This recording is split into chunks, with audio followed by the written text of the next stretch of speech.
Hello dear parents and friends, कैसे हैं आप सब। मैं डॉक्टर दीपक चतुर्वेदी आपके और आपके बच्चों का डॉक्टर भोपाल से आज डिस्कस करने वाला हूं एंटीबायोटिक रेजिस्टेंस के बारे में।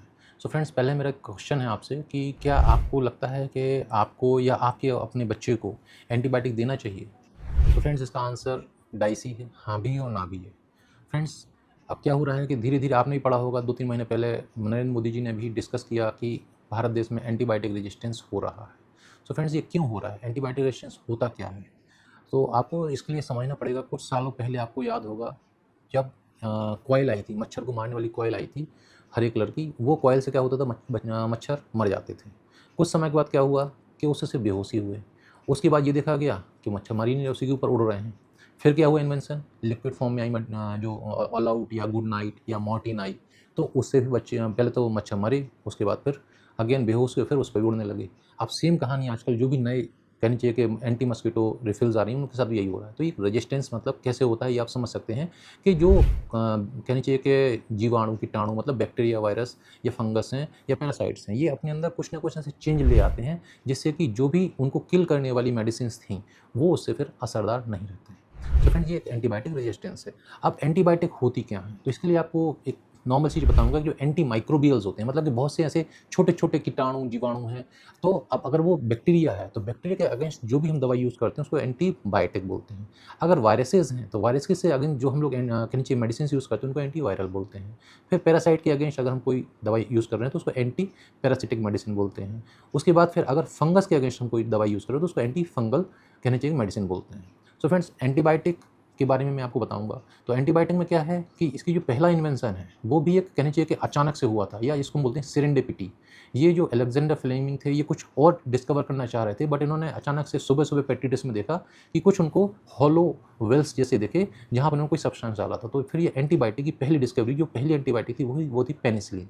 और फ्रेंड्स, इसका जो इन्वेंशन हुआ था ये 1928 में हुआ था। और इसी डिस्कवरी को लेकर 1945 में अलेक्जेंडर फ्लेमिंग को नोबेल प्राइज़ दिया गया। लेकिन जब वो नोबेल प्राइज़ ले रहे थे तो उनके बहुत इंपॉर्टेंट गोल्डन वर्ड्स थे कि फ्रेंड्स, कुछ ऐसे बैक्टीरिया आगे चल के आ सकते हैं जो कि मेरी इस एंटीबायोटिक जो मैंने खोजी है इसके अगेंस्ट रेजिस्टेंस डेवलप कर सकते हैं। तो सुपर बग का कॉन्सेप्ट उन्होंने 1945 में ही बता दिया था। और अल्टीमेटली यही हुआ। 5 साल बाद भी, मुश्किल से 5 साल बाद ही कुछ ऐसे नए बैक्टीरिया जनरेट हो गए जो उस पेनिसिलिन से असर नहीं कर रहे थे। तो अल्टीमेटली फिर नई एंटीबायोटिक्स आए। सो फ्रेंड्स, अब ये हुआ क्यों, एंटीबायोटिक रेजिस्टेंस कैसे हो गया। तो इसके लिए भी बहुत नॉर्मल सी चीज़ें हैं। आपको पता होगा कि हम अगर चाहें तो अपने भारत देश में आप किसी भी मेडिकल स्टोर से कोई भी मेडिसिन बिना किसी पर्चे के आराम से परचेस कर सकते हो। अब हमें पता ही नहीं है कि मान के चलो कि सिंपल सर्दी खांसी हुई है और हम गए मेडिकल स्टोर पे, बोला कि मेरे को या मेरे बच्चे को ये समस्या है। मेडिकल स्टोर ने बताया जो भी वहाँ पे है, उसने आपको दवाई दे दी। क्या दवाई दी है क्या नहीं दी है आपको भी नहीं पता है। और अगर मान के चलो आपको पता भी है और आपने बोला कि मेरे को एंटीबायोटिक दे दो, तो वो आपको दे देगा। अब उसका डोज क्या है, कितने दिन देना है, ये भी आपको नहीं पता है। मान के चलो कि हर एंटीबायोटिक के फिक्स डोजेज होते हैं, अकॉर्डिंग टू वेट होते हैं। पीडियाट्रिक्स में या बच्चों में तो सबसे इंपॉर्टेंट होता है वेट। वेट के अकॉर्डिंग हर दवाई का अलग अलग डोज होता है। अब मान चलो कि मेरे को कोई एंटीबायोटिक 5 दिन के लिए देनी थी, लेकिन एंटीबायोटिक जो आपने कहीं से भी प्रिस्क्राइब लेके या मान चलो बिना प्रिस्क्रिप्शन के ले लिया और दिया, 2 दिन बच्चा ठीक हो गया या आप ठीक हो गए, आपने एंटीबायोटिक बंद कर दिया। लेकिन चौथे दिन 5वें दिन फिर से रिस्पॉन्स गड़बड़ाया और बीमारी बढ़ गई। तो फिर क्या होता है कि उस एंटीबायोटिक का असर खत्म हो गया। तो ये ऐसे धीरे धीरे यही देखा गया कि ये जो प्रैक्टिसेस हैं, इन सबसे हमारे भारत देश में छोड़िए पूरे वर्ल्ड में एंटीबायोटिक रेजिस्टेंस एक खौफनाक कहनी चाहिए कि प्रॉब्लम क्रिएट कर रहा है। और अगला पेंडेमिक तो ये भी सुनने में आ रहा है कि एंटीबायोटिक रेजिस्टेंस का ही है। सो फ्रेंड्स, अब बात आती है कि प्रिवेंट कैसे करें। तो इसके लिए तो मैं आपको पहले एक छोटी सी कहानी भी बताना चाहूँगा कि मेरे पास ना कुछ दिन पहले की बात है, एक बच्चा आया जो कि कई जगह दिखा चुका था और उसके पेशाब की जलन ठीक ही नहीं हो रही थी। बच्चे का वज़न नहीं बढ़ रहा था और बच्चे खाने पीने में भी बहुत अच्छे से रुचि नहीं लेता था। आए दिन कुछ ना कुछ, कभी उसको पेट दर्द हो रहा है, कभी उसको वॉमिटिंग हो रही है, वॉमिटिंग नहीं हुई नोज़िया हो रहा है। तो मैंने उसको बोला कि उसके पेरेंट को बोला कि आप इसके एक बार यूरिन का सैंपल दीजिए और उसकी रूटीन एंड माइक्रोस्कोपिक एंड उसके बाद उसका कल्चर कराइए। जब कल्चर आया तो कल्चर में जो बैक्टीरिया आया, मैं देख के हैरान रह गया कि उसमें कम से कम 10 एंटीबायोटिक से किसी से भी उसकी कहनी चाहिए कि सेंसिटिविटी पैटर्न था ही नहीं, मतलब कि वो बैक्टीरिया जो था वो 10 एंटीबायोटिक से रेजिस्टेंट था। उसका क्या कारण था? ये बच्चा कई जगह घूम रहा था, उसको एंटीबायोटिक दी गई थी, लेकिन वो इनएप्रोप्रिएट डोज में दी गई थी, किसी ने भी कल्चर नहीं कराया था।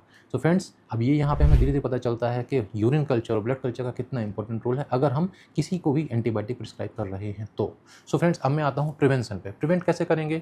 तो सबसे इंपॉर्टेंट है कि जो भी एग्जिस्टिंग एंटीबायोटिक हैं उनकी कंट्रोल्ड यूज़, मतलब जहाँ एकदम एथिकली ज़रूरी है वहीं हमें एंटीबायोटिक यूज़ करना है। सिंपल सर्दी खांसी अगर हो रहा है तो वहाँ पे एंटीबायोटिक का कतई कोई रूल नहीं है।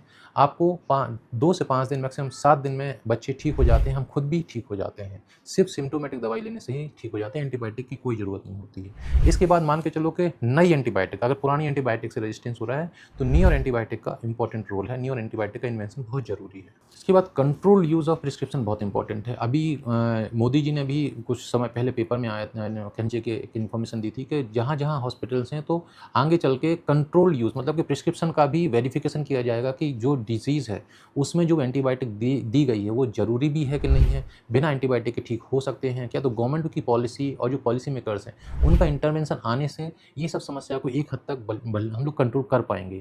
सो फ्रेंड, ये मैंने संक्षिप्त जानकारी दिया है आपको एंटीबायोटिक रेजिस्टेंस के बारे में। डेफिनेटली इस चीज़ को सोचना ज़रूरी है और आपको अपने मन से अपना और अपने बच्चों का कतई इलाज नहीं करना है, बहुत नुकसान होते हैं। अब आपको मेरे से कुछ जानकारी लेनी है तो डेफिनेटली आप मेरे से बात कर सकते हैं, नंबर आपको स्क्रीन पे आ रहे होंगे। धन्यवाद, नमस्ते।